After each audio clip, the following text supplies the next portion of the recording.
Kaloka? Kinikilig din si Mama kay Henry? At pareho pa kami ng style kiligin, ha? Dina! Na. Hello,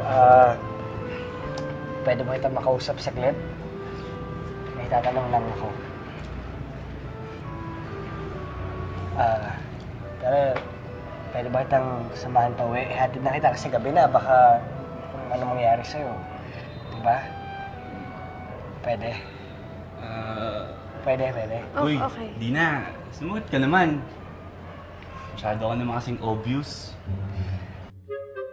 Obvious ba na pinagdududahan ko si Mama at Henry? Grabe naman. Oo, masyado kang obvious na may gusto ka naman dito kay Henry. What? Obvious pala na crush ko siya? No, hindi pwede. Baka isipin niya easy to get ako. Kailangan maging friendly pala ako para hindi ako obvious. Sorry, may iniisip lang kasi ako kanina. Ano nga ba yung gusto mong itanong? Meron bang nagkakagusto? Sa akin? Hindi sa'yo, sa mami mo. Ha? Gusto ba sa mami mo? Oo. Alam mo, ang weirdo mo eh, no? Bakit? Unless kung may gusto ka kay Tita Pat. OMG! Nakakaloka! Tila nagkakatotoo ang kutob ko na may something nga itong si Henry kay Mama. Hindi pwede. Huwag mo na ako ihatid. Okay? Salamat na lang sa offer. Uy!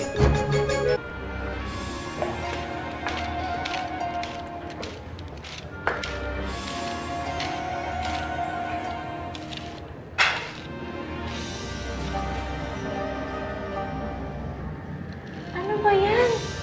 Buong katawan mo na, amoy kalamansi. Baka naman maano yung balat mo, kakaskas mo. Ano ba nangyayari sa'yo, Dina? Ang tanong, Ma, ano ba ang nangyayari sa'yo? Huh? Bakit ako? Bakit mo pinapalitan yung usapan? Alam mo, ikaw, Dina, ha? Simula nung makilala mo yung Henry na yan, naging ano ka na? Baka mamaya pati balimbing, tsaka kamyas, ipanghilod mo na rin. Ako ba ang nag-change topic, Ma? Hindi ba ikaw?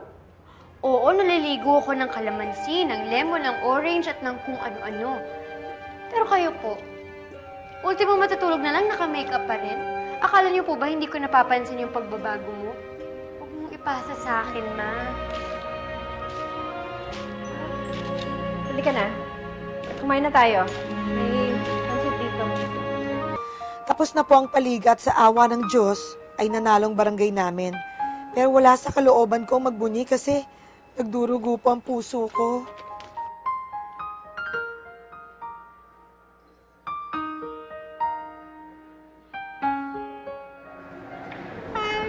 Di ba?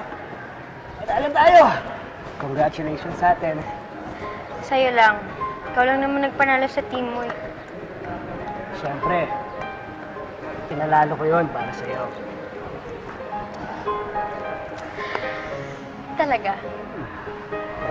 Sandali Magsabihan na nga tayo ng totoo. Total, aalis ka na rin naman. Baka pwede na kitang tanungin ng diretsyo. Ano ba yung laro mo? Basketball. Bakit? Kasi parang hindi. Sinasabi mo sa akin na gusto mo ko. Tapos may gusto ka rin sa mama ko. So paano? Balak mo ba kaming pagsabayin ng mami ko?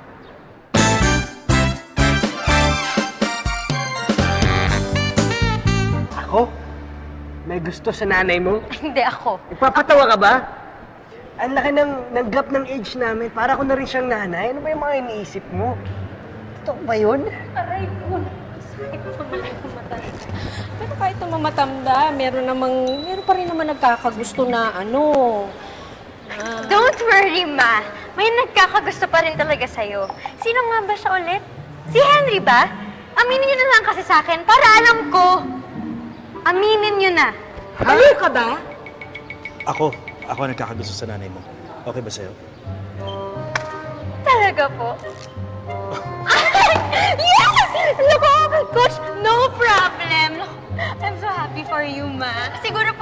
ba po, magagalit talaga ako. Pero sana kasi sinabi niyo na sa akin agad para hindi na ako naloka sa kakaisip. So, anak, okay lang na kami ni Coach? Okay lang? Ako huwag ka nang kiligin, okay? Ma, okay lang po sa akin. Alam ko pong may usapan tayo, pero ayoko naman pong hadlangan yung happiness niyo. At alam ko naman na kahit may coach dito ka na, mahal mo pa rin si Papa. Hindi ko naman talaga mapapalitan ng papa mo eh. Meron siyang espesyal na parte sa puso ko. Tsaka masaya na siya kung nasa man siya ngayon. Eh, syempre tayo, nandito. Kailangan, di ba, tuloy pa rin yung yung buhay. Di ba? Opo. Tama po. Pero ma, pwede po bang bumalik muna kayo ni Coach Lee? Kasi nag-uusap po kami ni Henry dito. Medyo hadlang po kayo sa pag-uusap namin. 10 minutes lang ha. Marami pa tayong liligpitin. Oh, wait, Mama. Pagkatapos ko pong pumayag sa inyong dalawa ni Coach, ako naman po yung biglang may 10 minutes lang. Hindi po ba unfair yun? Hindi. 10 minutes lang. Bilisan nyo na. Oh, Bilisan mo, 10 minutes talaga lang. pinagbibintangan mo pa ang may gusto sa nanay mo. Nakakatawa ka talaga eh, no? Bakit kasi hindi? O bakit nga ba? Bakit nga ba? Bakit? Di ba kasi na nagsulisit kayo, nagkukurutan pa kayo ng mama ko, tapos ang sweet nyo nun. Tapos, nung practice ng game, Ano meron doon? todo kaway ka sa kanya. Kilig na kilig pa nga yung mama ko nun eh. Tapos, nung isang game mo, di ba pinupuna sa kanya ng pawis? At ito pa, pinaghihinalaan kita eh. Totoo ba na naaksidente ka at wala kang naaamoy? Kasi imposible hindi mo ko naamoy. Ako nga yung sarili kong amoy, naamoy ko eh, di ba? Sige na. Eto na, mag-explain na ako sa'yo. Okay, ano yung una mong reklamo? Nag-solicit kami. Oo. Sweet yun. Oo, tama, sweet yun. Kasi tinutukso ka ng mama mo sa akin. Kinikilig ako nun. Sweet talaga nun, di ba? Pangalawa, practice game. Sabi mo, kinakawayan ko nanay mo. Tapos kilig na kilig siya. Pero hindi siya yung kinakawayan ko. Yung coach ko, magkatabi sila, hindi mo ba nakita? Pangatlo, game. Yung game namin, Oo, yung pinupuna sa kanya ng pawis. inihintay kitang punasan mo ko eh. Kaso nag-walk out ka. Diba, ikaw sana yun eh. Tapos yung pang-amoy ko, sige, aminin ko na. Walang nangyaring injury, hindi na wala pang amoy ko. Kumahiya sa akin, kumahiya sa akin. Kumahiya, ano ka ba? Alam mo, hindi na importante sa akin yun kung anong amoy mo. Ang mas importante sa akin kung anong ugali mo, kung sino ka talaga.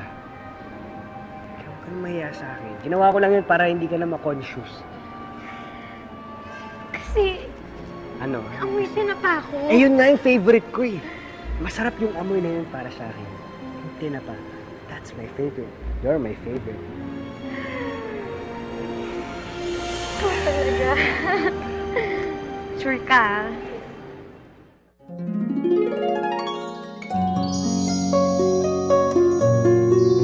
Uy! Tapos na 10 minutes na. Halika na. Mama! Sandali lang!